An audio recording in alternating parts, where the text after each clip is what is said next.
ঐক্যমতের ভিত্তিতে নতুন বাংলাদেশের চার্টার, সে অনুযায়ী নির্বাচন সংস্কার প্রতিবেদন হাতে পেয়ে প্রধান উপদেষ্টা। জিয়া অরফানেজ মামলা বেগম খালেদা জিয়া সহ সব আসামি খালাস, বিচারিক আদালত ও হাইকোর্টের রায় বাতিল।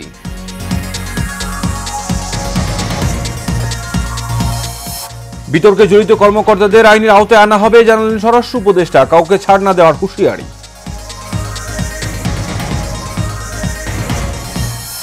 এবং ঢাকা বিশ্ববিদ্যালয় হলের গণরুমকে রিডিং রুমে পরিবর্তনের পরিকল্পনা কর্তৃপক্ষের, স্বাভাবিক পরিবেশ চান শিক্ষার্থীরা।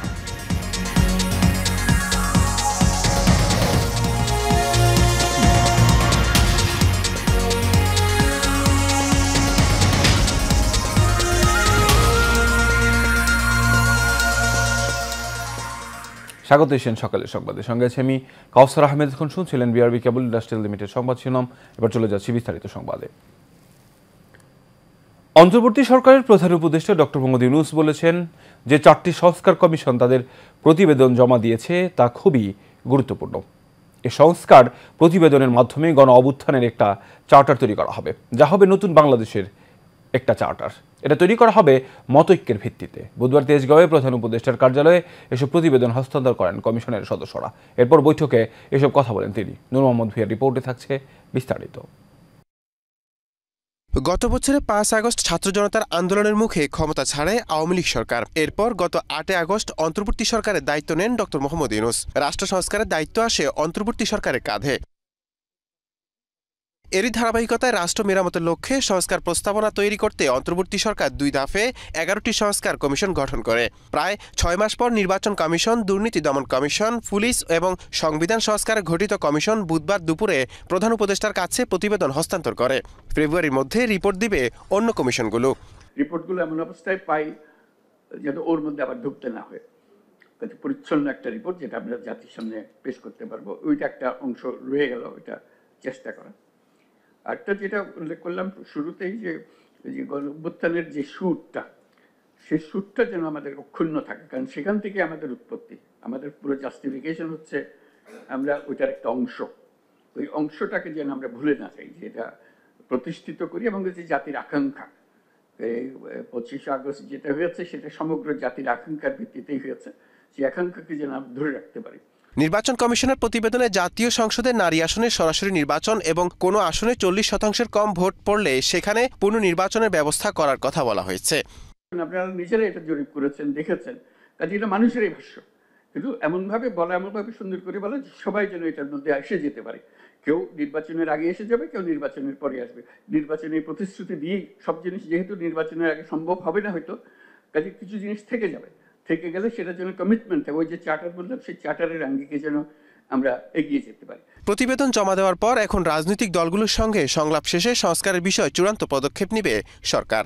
এই কষ্টটা যে করেছি ওই বাধাগুলিকে অতিক্রম করার জন্য, কাজে সেই লক্ষ্য সামনে রেখে, সেই লক্ষ্যের কথা চিন্তা করে আমরা এই পরবর্তী প্রক্রিয়াটা শুরু করব। এটাতে সবার পার্টিসিপেশন দরকার। এটাও কঠিন একটা কাজ, এটা সহজ কাজ না, কিন্তু আমাদের মন যদি পরিষ্কার থাকে, আমার একদম নিশ্চিত বিশ্বাস আমরা সেটা অর্জন করতে পারবো। Noor Mohammad Bhuiyan, Asian television, Dhaka. Zia orphanage trust দুর্নীতি মামলায় বিএনপি চেয়ারপারসন বেগম খালেদা জিয়া ও দলটির ভারপ্রাপ্ত চেয়ারম্যান তারেক রহমান সহ সব আসামিকে খালাস দিয়েছেন আপিল বিভাগ। সেই সঙ্গে এই মামলায় তাদের হাইকোর্ট, ডিভিশন ও বিচারিক আদালতের সাজা বাতিল করা হয়েছে। সুপ্রিম কোর্ট প্রাঙ্গণে এক সংবাদ সম্মেলনে জ্যেষ্ঠ আইনজীবী জয়নুল আবেদিন বলেন, জিয়া অরফানেজ ট্রাস্ট দুর্নীতি মামলায় আদালতের সবগুলো রায় বাতিল করা হয়েছে। সেই সঙ্গে এই মামলায় যারা আপিল করতে পারেনি তারেক রহমান সহ সবাইকে খালাস দেওয়া হয়েছে।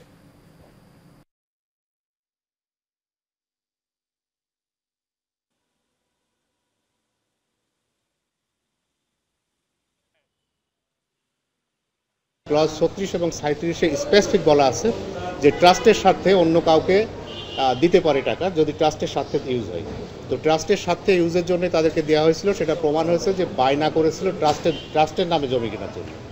আলটিমেটলি এইসব সমস্ত কিছু এবং ল ফ্যাক্ট সব কিছু বিবেচনা করে অনারেবল অ্যাপিলেট ডিভিশন আজকে ক্রিমিনাল আপিলটা, সবগুলো ক্রিমিনাল আপিলই অ্যালাউ করেছে এবং নন অ্যাপিলিং যারা আছে তাদেরকেও খালাস দিয়েছে। কারণ হচ্ছে যে এটা ম্যালিশিয়াস প্রসিকিউশন হচ্ছে।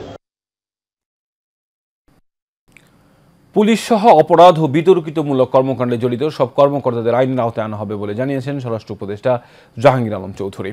বুধবার আনসার ও বিডিপি সদর দপ্তর পরিদর্শন শেষে সাংবাদিকদের সঙ্গে আলাপকালে এই কথা জানান তিনি। স্বরাষ্ট্র উপদেষ্টা বলেন, যাদের ফুটেজ তথ্য আছে তাদের কিন্তু ধরার চেষ্টা করা হচ্ছে। প্রতিদিনই কিন্তু তাদের দু একজন করে ধরা পড়ছে। ছাগলকাণ্ডের ঘটনায় মতিউরকেও ধরা হয়েছে। সবাইকে আইনের আওতায় আনা হবে। অপরাধে জড়ানো পুলিশ কর্মকর্তাদেরও আইনের আওতায় আনা হচ্ছে জানিয়ে তিনি বলেন, ইনকোয়ারি হওয়ার পর কাউকেই ছাড় দেওয়া হবে না।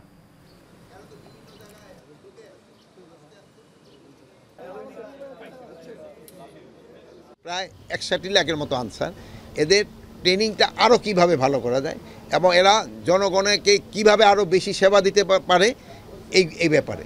তা এই বাহিনীর আবার কত কিছু সমস্যা রয়ে গেছে, ওই সমস্যাগুলিও তারা বলছে এবং এই সমস্যাগুলি আমরাও কত তাড়াতাড়ি সমাধান করতে পারি এইগুলি ব্যাপারে আমাদের এখানে আলোচনা হয়েছে। পুলিশেরও কিন্তু ধরা হচ্ছে। আপনারা সেদিন দেখলেন যে ধরার ভিতরে একটা আবার পালায়ও গেল এক ওসি, ধরা হয়েছে, আবার ধরার থেকে কিন্তু পালায়ও গেছে। যে ধরা হচ্ছে না এটা আপনারা বলেন না, ধরা হচ্ছে, বাট ইনভেস্টিগেশনের পরে ধরা হচ্ছে।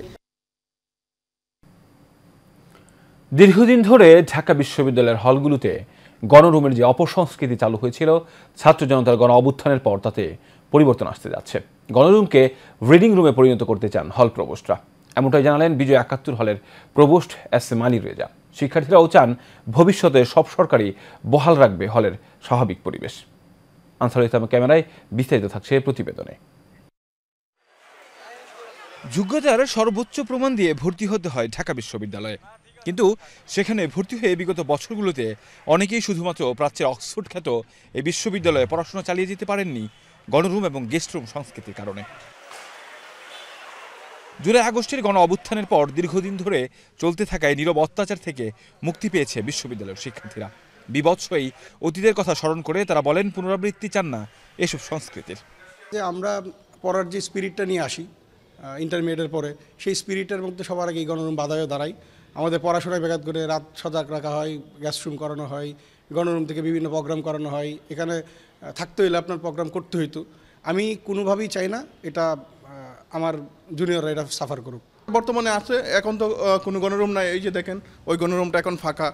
এই প্রথম বর্ষ থেকেই ছাত্রছাত্রীরা তার সিটে উঠতে পারছে। ভার্সিটিতে ভর্তি হওয়া প্রতিটা শিক্ষার্থী প্রথম বর্ষ থেকে বৈধ একটা সিটের ব্যবস্থা করা উচিত, যাতে তারা পড়াশোনায় খুব ভালোভাবে মনোনিবেশ করতে পারে। হল কর্তৃপক্ষ বলছে, গণরুম সংস্কৃতির জন্য বিশ্ববিদ্যালয়ে ভর্তি হওয়া ছাত্রদের পড়াশোনার ক্ষতিসহ মানসিক বিকৃতি ঘটে। তাই সব ছাত্রদের আসন নিশ্চিত করার পাশাপাশি গণরুমকে রিডিং রুমে পরিণত করবে বলে জানান হল প্রভোস্ট।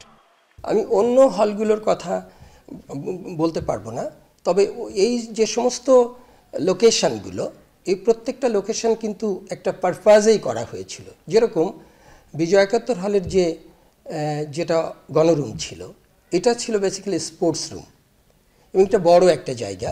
আমরা প্রাথমিকভাবে ভাবছি যে আমরা এটাকে রিডিং রুম করব। বলেন, বিশ্ববিদ্যালয়ের ছাত্ররা যে স্বপ্ন নিয়ে ভর্তি হয় সেসব বাস্তবায়নে কাজ করছে বিশ্ববিদ্যালয় কর্তৃপক্ষ। শিক্ষার্থীরা এখন শিখে গেছে the way I think and I expect, যে আমরা ঐক্যবদ্ধ হলে এটা আর কখনো ফিরবে না। এবং এক্সিস্টিং যে সমস্ত ছাত্র সংগঠন আছে যারা ছাত্র রাজনীতি করেন, তাদের জন্য এটা একটা মেসেজ যে ভালো ছাত্র রাজনীতি না করলে, প্রো স্টুডেন্ট ইস্যুগুলোকে সামনে না নিয়ে আসলে শিক্ষার্থীরাও আমাদেরকে গ্রহণ করবে না। কাউসার আহমেদ, এশিয়ান টেলিভিশন, ঢাকা।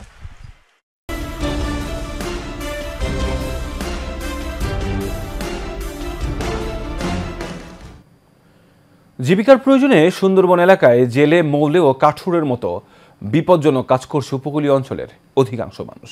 জলে কুমির আর ডাঙ্গায় ভাগ, এই দুই ভয়ের সাথেই যুদ্ধ করে কেউ নিজের জীবন বিলিয়ে দেয়, আবার কেউ ফিরে আসে পরিবারে। তবে বাঘের মুখ থেকে বেঁচে গেলেও দারিদ্রতার হাত থেকে বাঁচতে পারেনি খুলনা দাকোপ উপজেলার কাঠুরিয়া দেবেন মণ্ডল। খুলনা থেকে শেখ রাসেলের তোলা ছবিতে জানাচ্ছেন বাবুল আক্তার। খুলনার দাকোপ উপজেলার বানিয়াসন্তা ইউনিয়নের খেজুরিয়া গ্রামে পরিবার পরিজন নিয়ে বসবাস করেন কাঠুরিয়া দেবেন মণ্ডল। সংসার চালাতে সুন্দরবনে কাঠ কাটাই তার একমাত্র ভরসা। 2011 সালে সঙ্গীদের সাথে কাঠ কাটতে গিয়ে পড়তে হয় বাঘের আক্রমণে। সঙ্গীরা একত্রিত হয়ে বাঘের মাথায় কোড়াল দিয়ে আঘাত করলে দেবেন মণ্ডলকে ফেলে সরে যায় বাঘ। ও আমার ওঠাই নিয়ে যাবে, এই যে ঘাড়ে কামড়গুলো দিচ্ছে ও আমারে উঠাই নিয়ে যাবে, কিন্তু এর মধ্যে ওই 6 জনের ভিতরের থেকে মানে 5 জন, আমার ধরে 6 জন, কিন্তু ওই 5 জনের ভিতরতে একজন লোক এসে কুড়াল দিয়ে দিয়েছে বাড়ি ওর মাথায় বাড়ি দিলে ও আমার ছাড়ে চলে গেছে। স্ত্রী, 5 কন্যা, 1 পুত্র ও পুত্রবধূ নিয়েই দেবেন মণ্ডলের পরিবার। বাবার দুর্ঘটনার খবর শুনে ভারসাম্য হারিয়ে ফেলে ছেলে দেবাশিস। শুধু দেবেন মণ্ডল আর তার পুত্রই নয়, সংসার চালাতে স্ত্রীও যেতেন জঙ্গলে। জঙ্গলে যেতাম, যে মাছ, কাঁকড়া, কাঠ এসব ভেঙে ভেঙে আনতাম। সুইচ গেটের উপরে দেখি যে বাবাকে রাস্তার উপর শোয়ানো আছে, ডাক্তার এসে ওনাকে হচ্ছে শেপ করাইয়ে সেলাই করতেছে। আমি দেখে আর কি মানে নিজের ভারসাম্য হারাই ফেলছি। সুন্দরবন হচ্ছে উপকূলীয় অঞ্চলের মাতৃছায়া। মধু, কাঠ, গোলপাতা সংগ্রহ করে এই অঞ্চলের 90% মানুষই জীবিকা নির্বাহ করে।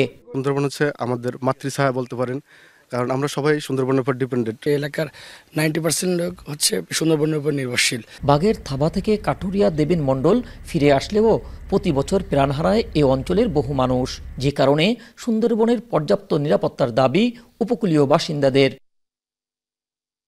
Babul Akhtar, Asian television, Khulna. যশোরের বেনাপোলে বর্ডার গার্ড বাংলাদেশ, বিজিবি ও ভারতীয় সীমান্তরক্ষী বাহিনী বিএসএফ এর মধ্যে সেক্টর কমান্ডার সীমান্ত সম্মেলন অনুষ্ঠিত হয়েছে। বেনাপোল বিউপির সম্মেলন কক্ষে বিজিবির খুলনা সেক্টর ও বিএসএফ এর কলকাতা সেক্টরের মধ্যে এই সভা অনুষ্ঠিত হয়। সভায় খুলনা সেক্টর কমান্ডার কর্নেল মেহেদী হাসান চৌধুরীর নেতৃত্বে বিজিবির 22 সদস্যের প্রতিনিধি দল ও কলকাতার বিএসএফ সেক্টর কমান্ডার ডিআইজি তারণী কুমারের নেতৃত্বে 16 সদস্যের প্রতিনিধি দল অংশ নেন।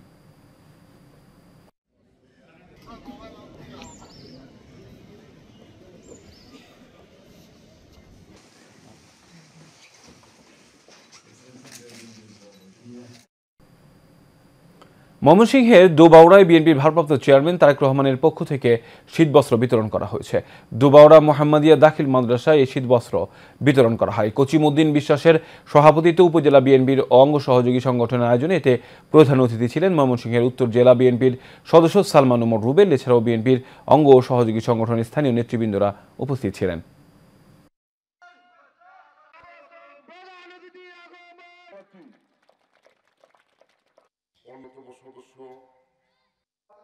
খালেদা জিয়ার পক্ষে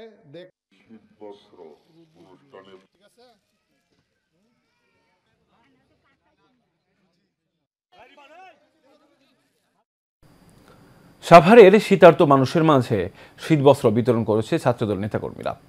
সাভার পৌর থানা ছাত্রদলের উদ্যোগে এর আয়োজন করা হয়। 3 শতাধিক মানুষের মাঝে শীতবস্ত্র তুলে দেওয়া হয়। অনুষ্ঠানে উপস্থিত ছিলেন ঢাকা জেলা বিএনপির সাবেক যুগ্ম সাধারণ সম্পাদক লায়ন মোহাম্মদ খুরশেদ আলম, 7 নং ওয়ার্ড কাউন্সিলর পদপ্রার্থী বিএনপি নেতা ইউনুস খান, পৌর ছাত্রদলের সভাপতি পদপ্রার্থী তাজ খান নাইম সহ গণ্যমান্য ব্যক্তিরা।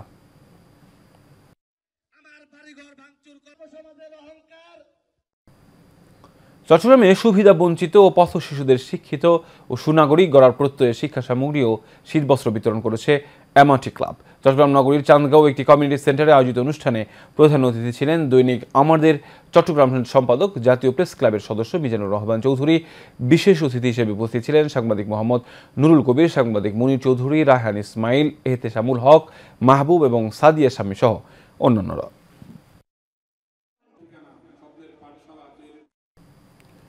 নরসিংদীর পলাশে ভোটার তথ্য সংগ্রহকারী ও সুপারভাইজারদের প্রশিক্ষণ কর্মশালা অনুষ্ঠিত হয়েছে। পলাশ থানা মডেল পাইলট উচ্চ বিদ্যালয়ের হলরুমে প্রশিক্ষণ কর্মশালা আয়োজন করে উপজেলা নির্বাচন অফিস। পলাশ উপজেলা নির্বাচন অফিসার মোহাম্মদ জীবন ইবনে মাসুমের সভাপতিত্বে কর্মশালায় প্রধান অতিথি হিসেবে উপস্থিত ছিলেন স্থানীয় সরকার বিভাগ নরসিংদীর উপপরিচালক মৌসুমী রাখি।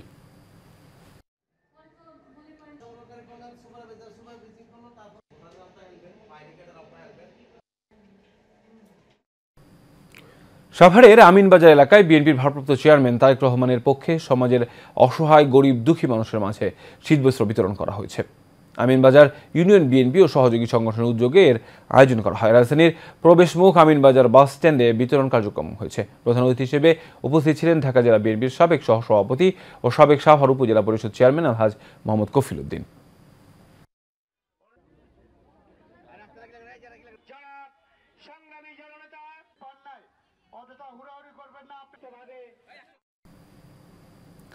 বাংলাদেশ সংখ্যাগরিষ্ঠ কৃষক জনগোষ্ঠীকে সংগঠিত করার লক্ষ্যে সারা দেশের ন্যায় সাভার আশুলিয়ায় শিমুলিয়া ইউনিয়ন কৃষক দলের উদ্যোগে কৃষক সমাবেশ অনুষ্ঠিত হয়েছে। বিএনপির ভারপ্রাপ্ত চেয়ারম্যান তারেক রহমানের নির্দেশনায় শিমুলিয়া ইউনিয়ন কৃষক দলের সভাপতি মোহাম্মদ রমজান আলীর সভাপতিত্বে সাধারণ সম্পাদক লুৎফর রহমানের সঞ্চালনায় প্রধান অতিথি হিসেবে উপস্থিত ছিলেন সাবেক এমপি ডাক্তার দেওয়ান মোহাম্মদ সালাউদ্দিন বাবু।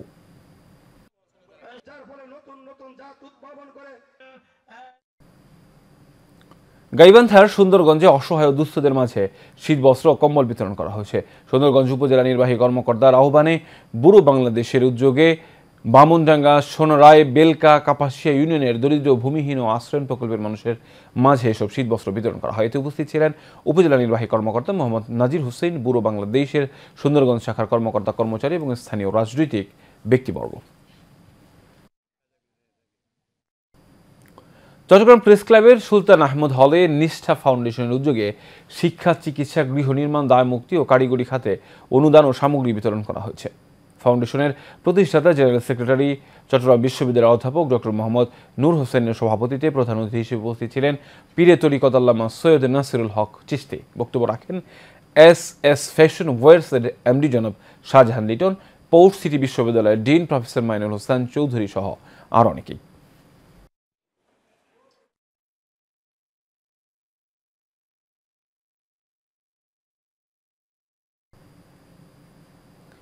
গাজীপুরের কালিয়াকুর উপজেলায় এক শিক্ষকের বাড়িতে সন্ত্রাসী হামলা চালিয়ে নগদ অর্থ ও স্বর্ণালঙ্কার লুটের ঘটনা ঘটেছে। বুধবার সন্ধ্যা ৬টার দিকে উপজেলার বাঘচাপাইয়ের সীমারপাড় এলাকায় এই ঘটনা ঘটে। এলাকাবাসী জানায়, স্থানীয় শিক্ষক জাহাঙ্গীর মাস্টারের বাড়িতে ৫০ থেকে ৬০ জন সশস্ত্র সন্ত্রাসী দেশীয় অস্ত্র নিয়ে হামলা চালায়। তারা বাড়িতে ব্যাপক ভাঙচুর করার পাশাপাশি ৩ লাখ টাকা নগদ অর্থ, ৩ ভরি স্বর্ণালঙ্কার লুট করে নিয়ে যায়। ভুক্তভোগী শিক্ষক জাহাঙ্গীর মাস্টারের ছেলে জাহিদ হাসান পিয়াস এ বিষয়ে থানায় অভিযোগ দায়ের করেছেন।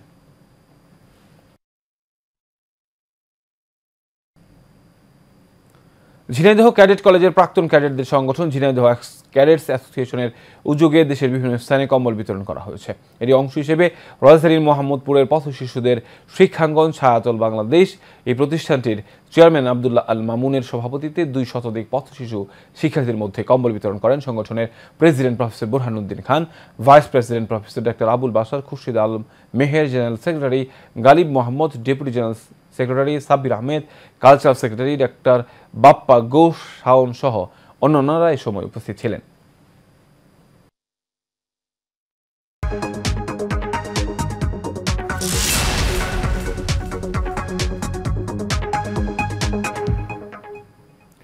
গাজীপুরের কাশিমপুরের সারদাগঞ্জ এলাকায় অভিযান চালিয়ে অবৈধ গ্যাস সংযোগ বিচ্ছিন্ন করা হয়েছে। Titas gas transmission and distribution company limited Kaliakair আঞ্চলিক বিপণন চন্দ্র অফিসের উদ্যোগে এক্সিকিউটিভ ম্যাজিস্ট্রেট ফজলে ওয়াহিদের নেতৃত্বে অবৈধ গ্যাস সংযোগ বিচ্ছিন্ন করা হয়। এ সময় অবৈধ গ্যাস ব্যবহারের দায়ে ২৭০ বাড়িতে ৬০০টি চুলার সংযোগ বিচ্ছিন্ন করা হয়। জব্দ করা হয়েছে অবৈধ চুলা, রাইজার, পাইপ সহ বিভিন্ন মালামাল। এ সময় আরও উপস্থিত ছিলেন চন্দ্র আঞ্চলিক বিক্রয় বিভাগের প্রধান প্রকৌশলী আবু সাদাত মোহাম্মদ সায়েম ও জোনাল বিক্রয় শাখার ব্যবস্থাপক প্রকৌশলী খুরশেদ আলম সহ আরও অনেকেই।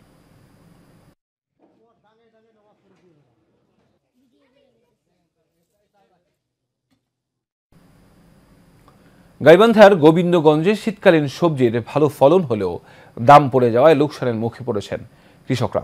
অনেকেই বাজারে ফসল নিয়ে এসে গ্রাহক না পাওয়ায় বাধ্য হয়েই মূলা রাস্তায় ফেলে দিয়ে হতাশ হয়ে বাড়ি ফিরছেন। এবছর আবহাওয়া অনুকূলে থাকায় গোবিন্দগঞ্জ উপজেলায় ২০০০ হেক্টর জমিতে কৃষকরা সবজি চাষ করেছেন। শীতকালীন সবজির আমদানি বেশি হওয়ায় বাজারে দাম পড়ে গেছে। কৃষকরা বলছেন, দাম না থাকায় উৎপাদন খরচ তো দূরের কথা, জমি থেকে ফসল তোলার খরচ উঠছে না। এ বিষয়ে গোবিন্দগঞ্জ উপজেলা কৃষি কর্মকর্তা মেহেদি হাসান বলেন, এবছর গোবিন্দগঞ্জ উপজেলায় সবজি চাষের লক্ষ্যমাত্রা ছাড়িয়ে গেছে। ফলন ভালো হওয়ায় বাজারে প্রচুর সবজির আমদানি হচ্ছে। কারণে মূল্য ফালাই দিয়ে যাচ্ছে, আর উৎপাদন ক্ষেত্রে আপনি গ্রাহকরা তো মূল্য পাচ্ছে না।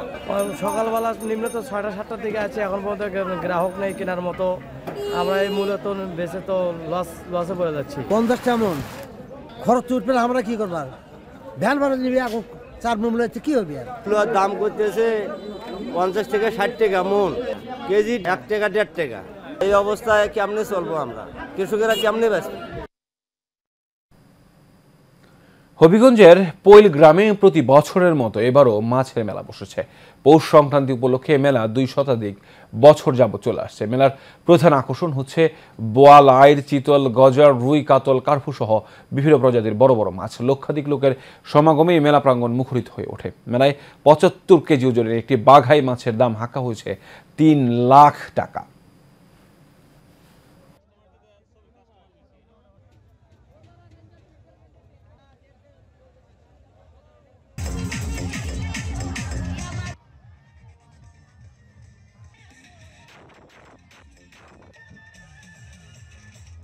প্রতি বছর এভাবে আমরা মাছ নিয়ে যাই। আবার পরে মোটামুটি আলাদার মধ্যে আজকে মনে হয় 2 থেকে 2.5 লাখ টাকা মাছ বিক্রি করছি আমরা। বিভিন্ন অঞ্চল থেকে মানুষ এখানে মাছ দেখার জন্য আসে, উৎসুক জনতা, এবং আমরাও আসছি মাছ কেনার জন্য। বিশাল বড় বড় মাছ উঠেছে মেলাতে। আমি নিজে আসছি, মাছ দেখতেছি। আশা করি একটি মাছ বাসার জন্য নিয়ে যাব। একটা বাগাইয়ের দাম 1,20,000 টাকা। বাগাইয়ের ওজন হইব 30 থেকে 35 কেজি। এই মেলাটা মূলত মাছের মেলা হিসাবে পরিচিত এবং বিভিন্ন ডিস্ট্রিক্ট থেকে বিভিন্ন এলাকা থেকে লাখো মানুষের সমাগম হয়। আমরা জনগণকে এই মেলাটা উপহার দেওয়ার জন্য চেষ্টা করি। বিস্তীর্ণ মাঠ জুড়ে হলুদের সমারোহ। সবুজ ডগায় মৃদু বাতাসে দুলছে হলুদ রঙের ফুল। নগর বদলগাছি উপজেলার বিস্তীর্ণ মাঠ জুড়ে চাষ হয়েছে বিভিন্ন জাতের সরিষা আর হলুদ ফসলেই স্বপ্ন দেখছেন বদলগাছির কৃষকেরা। কৃষি অধিদপ্তরের সহায়তায় কৃষি প্রণোদনা পাওয়ায় উচ্ছ্বসিত কৃষকেরা সরিষার বাম্পার ফলনের স্বপ্ন বুনছেন। আবহাওয়া ভালো থাকায় এবার ভালো ফলনের সম্ভাবনা দেখছেন কৃষকেরা। বদলগাছি উপজেলা কৃষি সম্প্রসারণ অধিদপ্তর বলছেন, উপজেলায় এবার 2550 হেক্টর জমিতে সরিষার চাষ হয়েছে, যা এই উপজেলার চাহিদা মেটানো সম্ভব হবে বলে মনে করছেন বদলগাছি উপজেলা কৃষি অফিসার সাবাব ফারহান। বদলগাছি কৃষি অফিসের পরামর্শে বাড়ির 14 সরিষা লাগায়ে মানে খুব ভালো ফলন দেখতে পাচ্ছি। বদলগাছি উপজেলায় কৃষকগণ আগের তুলনায় সরিষা চাষে বেশি আগ্রহ প্রকাশ করছেন এবং আলু ফসলের দিকেও তারা ঝুঁকছেন।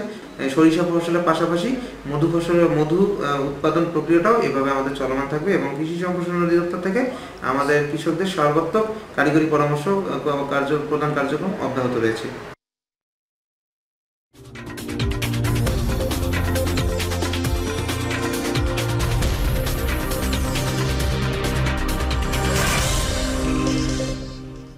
এবার জানাবো খেলার খবর।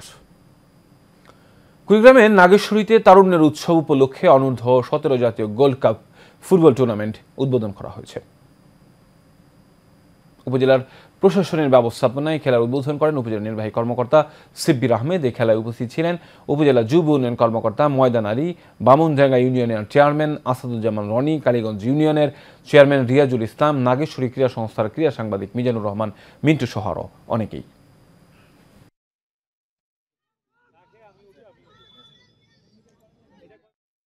শেষ করবে সকালের সংবাদের আগে বিআরবি কেবল ইন্ডাস্ট্রি লিমিটেড সংবাদ শিরোনাম জানাবো আরও একবার।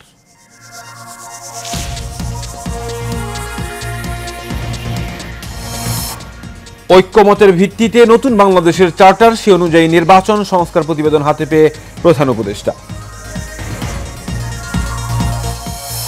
জিয়া অরফানেস মামলায় বেগম খালেদা জিয়া সহ সব আসামি খালাস, বিচারিক আদালত হাইকোর্টের রায় বাতিল।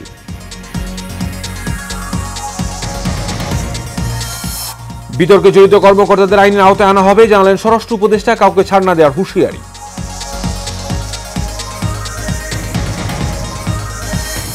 এবং ঢাকা বিশ্ববিদ্যালয় হলের গণরুমকে রিডিং রুমে পরিবর্তনের পরিকল্পনা কর্তৃপক্ষের, স্বাভাবিক পরিবেশ চান শিক্ষার্থীরা।